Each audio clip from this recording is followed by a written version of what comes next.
Hello friends, welcome to Guliyani classes. आज हम financial market operation के टॉपिक हु आर जॉबर्स के बारे में डिस्कस करेंगे।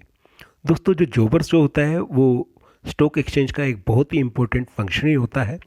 स्टॉक एक्सचेंज के अदर फंक्शंस भी बहुत इंपॉर्टेंट होते हैं, बहुत सारे फंक्शंस होते हैं जैसे तरवानी वाला, स्पेकुलेटर और अदर भी हैं जैसे ब्रोकर, सब ब्रोकर्स, जिनके बारे में हम आने वाली वीडियो में डिस्कस करेंगे।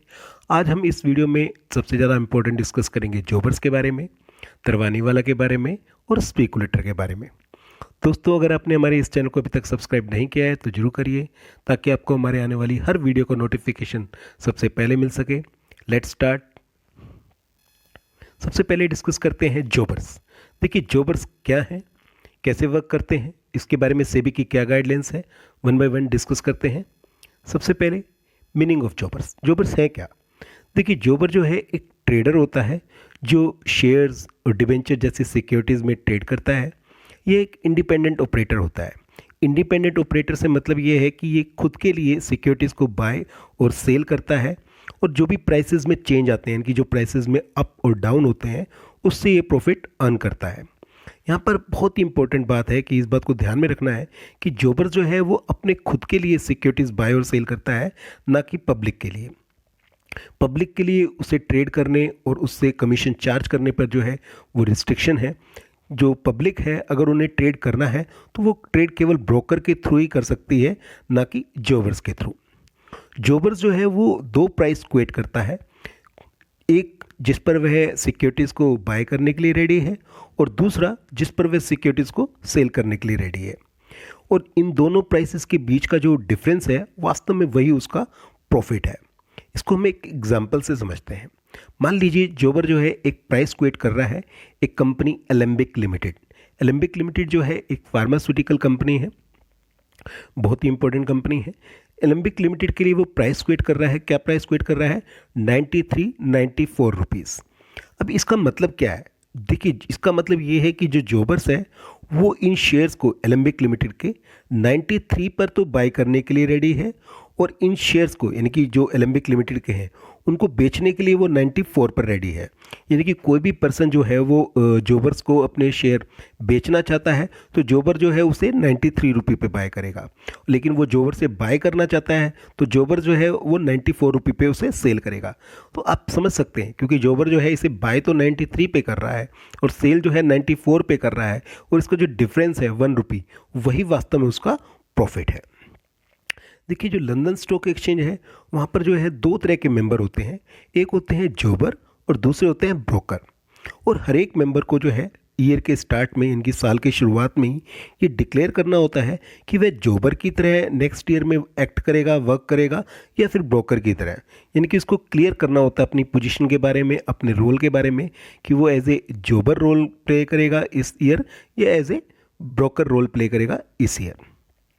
तो दोस्तों, आई थिंक आपको मीनिंग क्लियर हो गया होगा जॉबर्स का। अब हम इस मीनिंग से डिस्कस करते हैं, कुछ फाइंड आउट करते हैं, वो है जॉबर्स की कैरेक्टरिस्टिक्स। वास्तव में जॉबर्स की क्या क्या कैरेक्टरिस्टिक्स हैं, वन बाय वन डिस्कस करते हैं। देखिए, सबसे पहली कैरेक्टरिस्टिक्स आती है ट्रेडिंग फॉर हिमसेल्फ। देखिए, जो जॉबर है वो अपने स्वयं के लिए ट्रेडिंग करता है, अपने खुद के लिए जो है सिक्योरिटीज़ को बाय और सेल करता है। उसका आम पब्लिक से डायरेक्ट डील नहीं करता है, वो आम पब्लिक से डील नहीं करता है, यानी कि उनके लिए वो कमीशन के बदले में सिक्योरिटीज़ को परचेज और सेल नहीं करता है। उसका खुद के लिए एक बिजनेस है और उसी के लिए वो वर्क करता है। सेकंड आता है that is work for profit. जैसा कि हमने पहले डिस्कस किया, जो जॉबर है वो पब्लिक के लिए डील नहीं करता है, उनसे कमीशन चार्ज नहीं करता है, तो इसलिए वो कमीशन के लिए वर्क नहीं करता है, बल्कि प्रॉफिट अर्न करने के लिए करता है, क्योंकि उसका खुद का बिजनेस है, तो उसमें जो भी उसको प्रॉफिट या लॉस होगा वो उसका खुद का होगा। थर्ड कैरेक्टरिस्टिक्स आती है that is quotes two price. देखिए, जॉबर जो है टू प्राइस क्वेट करता है। जब भी एक जॉबर जो है एक ब्रोकर के साथ डील करता है तो दो प्राइस क्वेट करता है, एक हाई और दूसरी लो। लो प्राइस वो प्राइस है जिस पर वह सिक्योरिटीज़ को बाय करने के लिए रेडी रहता है, और हाई प्राइस वो प्राइस है जिस पर वो सिक्योरिटीज़ को सेल करने के लिए रेडी रहता है।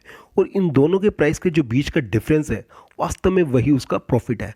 जैसा कि हमने पीछे मीनिंग में डिस्कस किया, जैसे वो एलेम्बिक लिमिटेड के शेयर्स के प्राइस जो है दो प्राइस को ऐड कर रहा है, 93 रुपी, 94 रुपी, यानी कि वो 93 पे तो बाय करने के लिए रेडी है और 94 रुपी पे वो सेल करने के लिए रेडी है, और इसका जो डिफरेंस है वही वास्तव में उसका प्रॉफिट है। फोर्थ करेक्टरिस्टिक्स आती है, दैट इज प्रोफेशनल स्पेकुलेटर। देखिए जोबर जो है, क्योंकि इसमें कंटिन्यू वर्क करता है, काफ़ी टाइम स्पेंड करता है, उसका मार्केट का ट्रेंड पकड़ने का बहुत अच्छा एक स्पेकुलेशंस बन जाता है, एक अच्छी तरीके से प्रोफेशनलिज्म बन जाती है, क्योंकि वो कंटिन्यूस मार्केट को ट्रैक करता है तो वो मार्केट के ट्रेंड को अच्छी तरीके से पकड़ पाता है। अगर उसे लगता है कि फ्यूचर में आने वाले टाइम में एक पर्टिकुलर सिक्योरिटीज़ के रेट जो है बढ़ने के चांसेस हैं, तो वो क्या करता है, करंट प्राइस पे ही इन सिक्योरिटीज़ को एक्यूमुलेट करना शुरू कर देता है, अपने पास स्टोर करना शुरू कर देता है, उनको परचेज करना शुरू कर देता है, और जब फ्यूचर में रेट बढ़ जाते हैं तो उनको सेल करके प्रॉफिट कमाता है। लेकिन उसे लगता है कि किसी सिक्योरिटीज़ के फ्यूचर में रेट घटने के चांसेस है, तो वो अपने पास उन सिक्योरिटीज़ को अभी इस करंट प्राइस पे बेचना शुरू कर देता है ताकि फ्यूचर में होने वाली लॉस से बच सके। तो दोस्तों हमने यहाँ डिस्कस किया जोबर्स का क्या मीनिंग है और उसकी क्या करेक्टरिस्टिक्स हैं। अब हम नेक्स्ट टॉपिक को डिस्कस करते हैं। नेक्स्ट टॉपिक कुछ इंपॉर्टेंट टर्म्स हैं। सबसे पहली इंपॉर्टेंट और टर्म्स आती है, दैट इज़ द तरवानी वाला। देखिए तरवानी वाला है क्या, बड़ा इंपॉर्टेंट टर्म्स है तरवानी वाला, और ये जो है बॉम्बे स्टॉक एक्सचेंज यानी कि BSE पे बहुत ज़्यादा फेमस है। वास्तव में क्या है कि बॉम्बे स्टॉक एक्सचेंज के जो मेंबर्स हैं उन्होंने अनऑफिशियली अपने आप को दो पार्ट्स में डिवाइड कर रखा है, एक ब्रोकर और दूसरे तरवानी वाला। देखिए जहाँ जोबर्स जो हमने पीछे डिस्कस किया है वो केवल अपने लिए जो है सिक्योरिटीज़ में ट्रेड करता है, यानी कि अपने लिए सिक्योरिटीज़ को बाय और सेल करता है, और दूसरी ओर जो ब्रोकर होता है वो पब्लिक के बिहाफ पर सिक्योरिटीज़ में ट्रेड करता है, यानी कि कमीशन के बदले में पब्लिक के लिए सिक्योरिटीज़ को बाय और सेल करता है। वहीं जो तरवानी वाला है वो वास्तव में ये दोनों वर्क करता है, यानी कि वे खुद के लिए भी सिक्योरिटीज़ को बाय और सेल करता है और दूसरी ओर कमीशन के बदले में पब्लिक के लिए भी सिक्योरिटीज़ को बाय और सेल करता है। जनरली ये देखा गया है कि ऐसे तरवानी वाला जो है कुछ गलत कार्यों में, यानी कि कुछ अनुचित कार्यों का भी सहारा लेते हैं, और कई बार तो क्या करते हैं कि क्लाइंट्स को सिक्योरिटीज़ जब उन्हें देनी होती है, यानी कि जब क्लाइंट सिक्योरिटीज़ बाय करता है तो उसे बाज़ार से सिक्योरिटीज़ ना खरीदवा के बल्कि अपनी ही सिक्योरिटी उसको बेच देते हैं, और ऐसा वो तब करते हैं जब सिक्योरिटी मार्केट में जो प्राइसेस हैं काफ़ी हाई चल रहे हों, और कई बार इसकी विपरीत भी करते हैं, यानी कि जब सिक्योरिटी मार्केट के प्राइसेस काफ़ी डाउन जा रहे हों तो वो क्लाइंट के द्वारा बेची गई सिक्योरिटीज़ को किसी दूसरे को ना बेचकर खुद खरीद लेते हैं। अब सोचते हैं कि वास्तव में जो तरवानी वाला है वो है क्या। देखिए लंदन स्टॉक एक्सचेंज के जो जोबर्स होते हैं और बॉम्बे स्टॉक एक्सचेंज के जो तरवानी वाला होते हैं, इनमें मेन डिफरेंस क्या है। लंदन स्टॉक एक्सचेंज के जो जोबर्स हैं वो केवल अपने लिए ही ट्रेड करते हैं, अपने लिए वर्क करते हैं, और दूसरी ओर जो बॉम्बे स्टॉक एक्सचेंज के तरवानी वाला है, जैसे हमने ऊपर डिस्कस किया, वो खुद के लिए तो ट्रेड करते करते हैं एज वेल एज ब्रोकर की तरह जो है पब्लिक से भी डील करते हैं। सिक्योरिटी कॉन्ट्रैक्ट एक्ट की सेक्शन 15 जो है वास्तव में इस तरह के एक्ट पर जो है रिस्ट्रिक्शन लगाती है, रोक लगाती है। इस जो सेक्शन के अकॉर्डिंग, इस सेक्शन के मुताबिक ये है कि एक रिकॉग्नाइज स्टॉक एक्सचेंज का जो मेंबर है किसी भी सिक्योरिटीज़ के रिगार्डिंग दूसरे रिकॉग्नाइज स्टॉक एक्सचेंज के मेंबर के अतिरिक्त, यानी कि जो रिकॉग्नाइज स्टॉक एक्सचेंज का जो अदर मेंबर है उसके अलावा किसी अन्य व्यक्ति के साथ जो है एज ए प्रिंसिपल कॉन्ट्रैक्ट नहीं कर सकता, जब तक कि जिसकी वो सिक्योरिटी है, जब तक कि वो व्यक्ति की एग्रीमेंट ना हो जिसकी सिक्योरिटी है, और वो जो अपनी बिलीव है या अपनी एक्सेप्टेंस है वो किसी एग्रीमेंट में या किसी मेमोरेंडम में डिस्क्लोज ना की जाए। यानी कि कहने का मतलब है कि जो तरवानी वाला है वो किसी और की सिक्योरिटीज़ को खुद की सिक्योरिटीज़ बनाकर डील नहीं कर सकता, यानी कि उसको एज ए प्रिंसिपल ट्रेड नहीं कर सकता, क्योंकि एज ए उसे वर्क जो है एज ए एजेंट करना चाहिए, ना कि एज ए प्रिंसिपल। तो आई होप आपको ये तरवानी वाला जो टॉपिक है वो क्लियर हो गया होगा। अब चलते हैं नेक्स्ट टॉपिक पे, बहुत ही इंपॉर्टेंट और बहुत ही इंटरेस्टिंग टॉपिक। वो टॉपिक्स है स्पेकुलेटर्स। देखिए टाइप्स ऑफ स्पेकुलेटर्स, हमारे यहाँ बहुत जो स्टॉक एक्सचेंज में बहुत इंपॉर्टेंट कुछ स्पेकुलेटर्स होते हैं। वास्तव में जो स्पेकुलेटर्स होते हैं ये फ्यूचर को प्रिडिक्ट करते हैं और उसके बेस पे सिक्योरिटीज़ को बाय और सेल करते हैं। इनकी जो नेचर होती है वो कुछ नेचुरल जो एनिमल्स होते हैं, नेचुरल जो क्रिएचर्स है उनसे मैच करती है और उसके बेस पे ही इनका जो है अलग अलग नेम रखा गया है। वन बाय वन डिस्कस करते हैं। सबसे पहले बुल, ये वर्ड जो है आपको बहुत बार सुनने को मिलता होगा, खासकर स्टॉक एक्सचेंज में। जब भी आप किसी बिजनेस चैनल को देखते होंगे तो वो आपको ये वर्ड बहुत इंपॉर्टेंट मिलता होगा। वास्तव में बुल है क्या? देखिए, बुल ऑपरेटर या तेजी वाला वह ऑपरेटर है जो भविष्य में जो है सिक्योरिटीज़ के जो है उसके फ्यूचर में जो सिक्योरिटीज़ के दाम बढ़ने की उम्मीद करता है और शेयर और सिक्योरिटीज़ के दाम भविष्य में बढ़ेंगे, इसीलिए इस उम्मीद में वो करंट प्राइस पे इसको परचेज करता है, क्योंकि वो ये मान के चलता है कि जो फ्यूचर है, फ्यूचर में जो कम सिक्योरिटीज़ के जो प्राइसेस हैं वो काफ़ी तेज़ी से ऊपर जाएंगे, इसलिए वो क्या है कि करंट प्राइस पे सिक्योरिटीज़ को खरीदना शुरू कर देता है। इस बात को ध्यान रखना चाहिए कि जो बुल है वो वास्तव में इन्वेस्टर नहीं है, बल्कि एक स्पेकुलेटर है। वो सिक्योरिटीज़ को इसलिए नहीं खरीद रहा कि उसने इस सिक्योरिटीज़ को अपने पास एज ए इन्वेस्टमेंट स्टोर रखना है, फ्यूचर के लिए रखना है, नहीं, बल्कि वो एक केवल स्पेकुलेशन के लिए खरीद रहा है। और जब भी प्राइसेस ऊपर जाएंगे तो भी जो प्राइसेस को बढ़ने पे उसको जो प्रॉफिट होगा वो उस प्रॉफिट को अर्न करने के लिए ऐसा कर रहा है। ऐसा ऑपरेटर जो है वास्तव में बुल कहलाता है, क्योंकि उसका जो नेचर है वो वास्तव में बुल यानी कि बैल से मैच करता है। देखिए, बैल क्या करता है? बैल जो है अपने शिकार को हवा में उछालता है और उछाल कर फेंकता है। वास्तव में जो बुल ऑपरेटर है, जो स्पेकुलेटर है, वो भी वही वर्क कर रहा है। वो स्टॉक मार्केट को ऊपर की तरफ उछाल रहा है, उसको ऊपर ले जाने में कोशिश कर रहा है। इसलिए बुल क्या करते हैं, एक बहुत लार्ज क्वांटिटी में सिक्योरिटीज़ को परचेज करते हैं और लार्ज क्वांटिटी में क्योंकि सिक्योरिटीज़ को परचेज करते हैं इसलिए उनकी पूरी कोशिश होती है कि इनको लार्ज क्वांटिटी में परचेज करके जो सिक्योरिटीज़ के प्राइसेस हैं इनको जितना ज़्यादा हो सके उनको ऊंचा या हाई रखा जा सके। देखिए, बुल को हम एक एग्जाम्पल्स के थ्रू समझते हैं। मान लीजिए कोई बुल ऑपरेटर है और वो सिक्योरिटीज़ को बाय करना चाहता है। जैसा हमने पीछे एग्जांपल लिया एलेम्बिक लिमिटेड का। मान लीजिए वो एलेम्बिक लिमिटेड को उसको लगता है कि एलेम्बिक लिमिटेड का जो शेयर्स है एट प्रेजेंट 93-94 के आसपास चल रहा है और फ्यूचर में इसका जो प्राइस है वो 105 या 110 होने की उम्मीद है।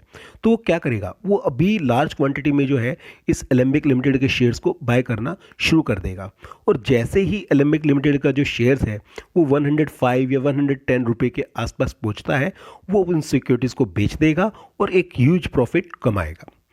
एक बात यहाँ पर इंपॉर्टेंट है और वो ध्यान देने वाली बात है कि बुल तभी प्रॉफिट कमाएगा या स्पेकुलेटर तभी प्रॉफिट कमाएगा जैसा उसने सोचा है शेयर मार्केट में बिल्कुल वैसा ही सिक्योरिटीज़ बिहेव करे। लेकिन अगर उसके विपरीत बिहेव करती है, जैसे कि हम एग्जांपल ले रहे हैं कि एलेम्बिक लिमिटेड जो है वो 93-94 पे खरीद रहा है इस उम्मीद में कि फ्यूचर में उसका रेट 105 या 110 होगा, लेकिन उससे विपरीत रेट जो है वो डाउन होना शुरू हो जाते हैं, 85 या 80 रुपये पे चले जाते हैं, तो क्या होगा? तो उसे प्रॉफिट की जगह लॉस उठानी पड़ेगी। तो मेन जो है बुल का जो मेन इंपॉर्टेंट काम होता है वो होता है स्टॉक मार्केट को ऊपर ले जाना। यानी कि ये प्रॉफिट कब कमाते हैं? जब सिक्योरिटी मार्केट ऊपर जाती है। इसके बिल्कुल विपरीत आता है एक नेक्स्ट स्पेकुलेटर, वो आता है बियर। देखिए, बियर क्या होता है? बियर ऑपरेटर या एक मंदी वाला जो होता है वो भविष्य में जो है प्राइसेस के गिरने की उम्मीद करता है और इसलिए करंट में जो सिक्योरिटीज़ को बेचता है ताकि वो फ्यूचर में इन सिक्योरिटीज़ को कम दामों पर खरीद सके। यहाँ पर एक इम्पोर्टेंट बात जो है ध्यान देने वाली, बहुत इम्पोर्टेंट है, वो ये बात है कि जो बियर ऑपरेटर है उसके पास करंट में सिक्योरिटीज़ है नहीं, लेकिन उसके पास सिक्योरिटीज़ ना होते हुए भी वो इन सिक्योरिटीज़ को करंट प्राइसेस पे जो है बेच रहा है मार्केट के अंदर। वो इस उम्मीद में कि फ्यूचर में जब प्राइसेस डाउन हो जाएंगी तो वो इन सिक्योरिटीज़ को बाज़ार से खरीद लेगा और इसकी सप्लाई कर देगा। लेकिन मान लीजिए जो सिक्योरिटीज़ के प्राइसेस हैं वो उसकी उम्मीद के अकॉर्डिंग जो है डाउन जाते हैं, गिरते हैं, तो उससे क्या होता है? उसको प्रॉफिट होता है। इसका भी जो है बियर क्या होता है? रीच, उससे नेचर मैच करता है। बियर क्या करता है? बियर भी जो अपने शिकार को क्या करता है? ज़मीन पर गिराता है। उसी तरीके से बियर स्पेकुलेटर भी जो है सिक्योरिटीज़ के प्राइसेस को गिराने पे जोर लगाता है, अपनी पूरी फोर्स लगा देता है उसके सिक्योरिटीज़ को गिराने में। तो बियर कब प्रॉफिट कमाता है? जब जो है सिक्योरिटीज़ डाउन जाती हैं।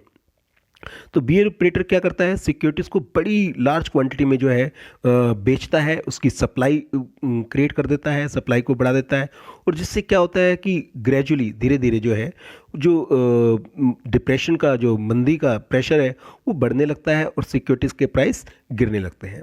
इसको भी हम एक एग्जांपल से समझते हैं। हम एलेम्बिक लिमिटेड के एग्जांपल को कंटिन्यू रखते हैं। मान लीजिए एक बियर है, बियर ऑपरेटर है, और उसे लगता है कि एलेम्बिक लिमिटेड के जो फ्यूचर में प्राइस है वो डाउन होने वाले हैं, यानी कि एट प्रेजेंट जो करंट प्राइस 93 94 के आसपास चल रहा है, लेकिन फ्यूचर में 85 या 80 होने वाला है। तो वो क्या करेगा, लार्ज क्वांटिटी में जो है एलेम्बिक लिमिटेड के शेयर्स बेचना शुरू कर देगा। जरूरी नहीं है कि उसके पास ये शेयर्स हों, वो वैसे ही शेयर्स को बेचना शुरू कर देगा जो उसके पास नहीं है। इसे हम कहते हैं शॉर्ट सेल करना। तो वो शॉर्ट सेल करना शुरू कर देगा, काफ़ी लार्ज क्वांटिटी में सिक्योरिटीज़ को बेच देगा, और मान लीजिए कि कुछ टाइम बाद जो है सिक्योरिटीज़ के रेट गिरकर 80 या 85 रुपये आते हैं, तो वो उन 80 या 85 रुपये उन सिक्योरिटीज़ को बाय करेगा। अब मान लीजिए बियर ने 1 करोड़ शेयर जो है वो 93 रुपये के भाव पर उसने बेचे हैं, और बाद में उसने उसी 1 करोड़ शेयर्स को 80 रुपये पे खरीदा है। अब क्योंकि उसने बेचा कितने पे है, 93 रुपये पर, उसने खरीदा कितने पर है, 80 रुपये पर, तो जो डिफरेंस है 13 रुपये, 1 करोड़ शेयर मल्टीप्लाई बाय 13 रुपये, यानी कि 13 करोड़। और जो भी इसमें जो एक्सपेंसेस लगेंगे, जो कमीशन ब्रोकरेज लगेगी, उसको डिडक्ट कर दीजिएगा, बाकी जो बचेगा वो उसका प्योर प्रॉफिट है। लेकिन ऐसा बियर जो है प्रॉफिट कब कमाएगा, प्रॉफिट तभी कमाएगा जब मार्केट जो है उसकी एक्सपेक्टेशंस के अकॉर्डिंग बिहेव करेगी। यानी कि जैसा उसने सोचा है कि जो मार्केट है वो डाउन जाए, वो अगर वो डाउन जाती है तभी उसको प्रॉफिट होगा। लेकिन इसके अगेंस्ट मार्केट जो है नेगेटिव बिहेव करती है या उसके विपरीत बिहेव करती है, जो शेयर्स के प्राइसेस हैं वो बजाय गिरने के बढ़ना शुरू कर देते हैं, 100 या 105 हो जाते हैं, इस केस में बियर को प्रॉफिट की जगह लॉस होगा।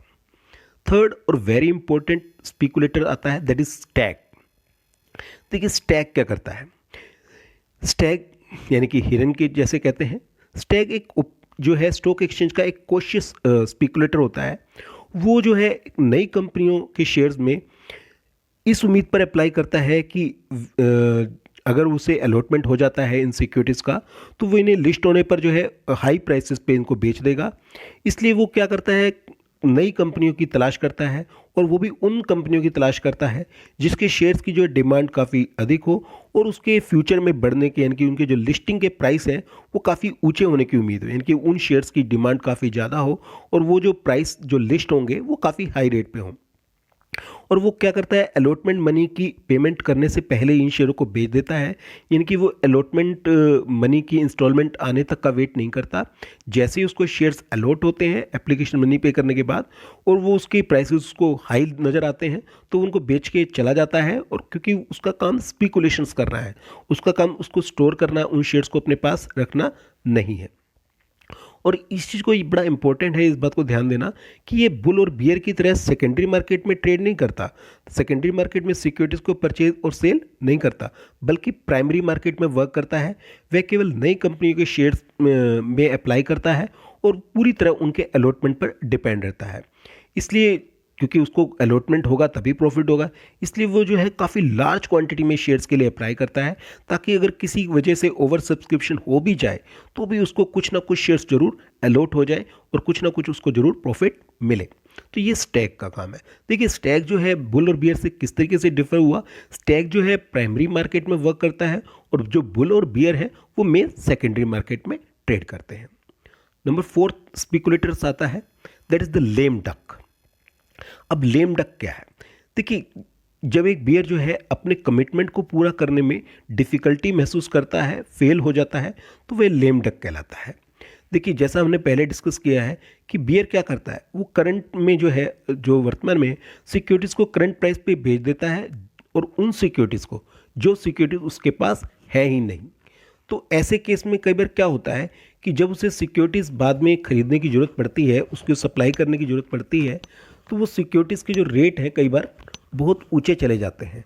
ऐसे केस में उसके लिए सिक्योरिटीज़ के लिए सप्लाई करना काफ़ी मुश्किल हो जाता है, क्योंकि सिक्योरिटीज़ के रेट काफ़ी ऊपर चले जाते हैं और उसके लिए उन सिक्योरिटीज़ को उन हाई प्राइसेस पे सप्लाई करना काफ़ी मुश्किल हो जाता है।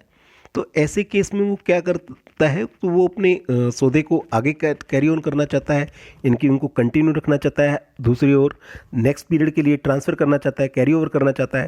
लेकिन क्योंकि उसका जो कमिटमेंट है वो फेल हो चुका है, तो जो उसका जो ट्रस्ट है, जो बायर्स जो है जिसने उससे सिक्योरिटी बाय करनी है उसका ट्रस्ट उस पर ख़त्म हो जाता है। और ऐसे केस में जो बायर है वो उस सौदे को आगे कैरी ओवर करना या कैरी फॉरवर्ड करना भी पसंद नहीं करता। तो ऐसे में जो स्पेकुलेटर है, क्योंकि उसकी जो स्पेकुलेशंस है वो कंटिन्यू रॉन्ग हो गई और वो अपने कमिटमेंट को पूरा नहीं कर पा रहा, तो इस केस में उसे लेम डक कहलाता है। इनकी उसकी जो नेचर है वो एक लेम डक की तरह हो जाती है। तो हमने जो 4 मेन इंपॉर्टेंट स्पेकुलेटर पढ़े, bull, bear, stag and lame duck. तो कभी भी आप स्टॉक मार्केट के बारे में डिस्कस करेंगे तो कई बार आपको ये सुनने में मिलेगा कि इस टाइम जो स्टॉक मार्केट है वो बुल रन में चल रही है, और कई बार आपको सुनने में लगेगा ये बियर रन में चल रही है। बुल रन तब होता है जब स्टॉक मार्केट काफ़ी तेज़ी से दौड़ती है, जैसे एट प्रेजेंट जो है स्टॉक मार्केट हमारी रोज़ नए नए हाई बना रही है, कंटिन्यूस अपसाइड जा रही है, तो ये बुल रन चल रहा है। जैसा कि मार्च में जब कोरोना वायरस की प्रॉब्लम आई थी तो बहुत ज़बरदस्त स्टॉक मार्केट क्रैश हो गए थे। ना केवल इंडिया के स्टॉक मार्केट क्रैश हो गए थे बल्कि पूरे वर्ल्ड के स्टॉक मार्केट क्रैश हो गए थे, तो एक बियर रन शुरू हो गया था। तो ये साइकिल है स्टॉक मार्केट का, और उसी के बेस पे जो है कुछ स्पेकुलेटर्स होते हैं जो स्टॉक मार्केट को स्पेकुलेशंस करते हैं। जब उनकी स्पेकुलेशंस उनकी एक्सपेक्टेशंस के अकॉर्डिंग चलती है और वो बिल्कुल राइट बैठती है तो वो प्रॉफिट अर्न करते हैं, लेकिन जब उनकी स्पेकुलेशंस रॉन्ग हो जाती है तो उन्हें इसके बदले में लॉस उठाना पड़ता है। तो उम्मीद करता हूं दोस्तों आज हमने जो भी टॉपिक डिस्कस किए हैं वो आपको क्लियर हो गया होगा। जो स्पेशली हमने 3 मेन इंपॉर्टेंट टॉपिक डिस्कस किए हैं, जॉबर्स के बारे में, तरवानी वाला और स्पेकुलेटर के बारे में। दोस्तों इस चैनल को सब्सक्राइब करना मत भूलिएगा। अगर आपको ये वीडियो पसंद आई है तो इसको ज़रूर लाइक करिएगा, अपने दोस्तों के साथ शेयर करिएगा, ना केवल अपने कॉलेज के दोस्तों के साथ शेयर करिएगा बल्कि अगर आपके फ्रेंड्स दूसरे कॉलेज में हैं तो उनके साथ भी शेयर करिएगा। आज हमने जो भी टॉपिक डिस्कस किए हैं उससे रिलेटेड कोई भी आपकी क्वेरी है उसे कमेंट बॉक्स में जरूर डालिएगा। आप अपनी क्वेरी हमें ईमेल भी कर सकते हैं, हमारी ईमेल आईडी gulianiclasses@gmail.com पर। आप हमें फॉलो कर सकते हैं हमारे फेसबुक पेज गुलियानी क्लासेस पर, जहां आपको कॉलेज से रिलेटेड सारी इन्फॉर्मेशन भी मिल जाएगी। स्टूडेंट से रिलेटेड जो भी सर्कुलर्स आते हैं, जो भी नोटिस आते हैं डिपार्टमेंट के, वो आपको सारे वहाँ पर मिल जाएंगे। तो मिलते हैं दोस्तों एक नए वीडियो लेक्चर के साथ बहुत जल्दी। Thank you.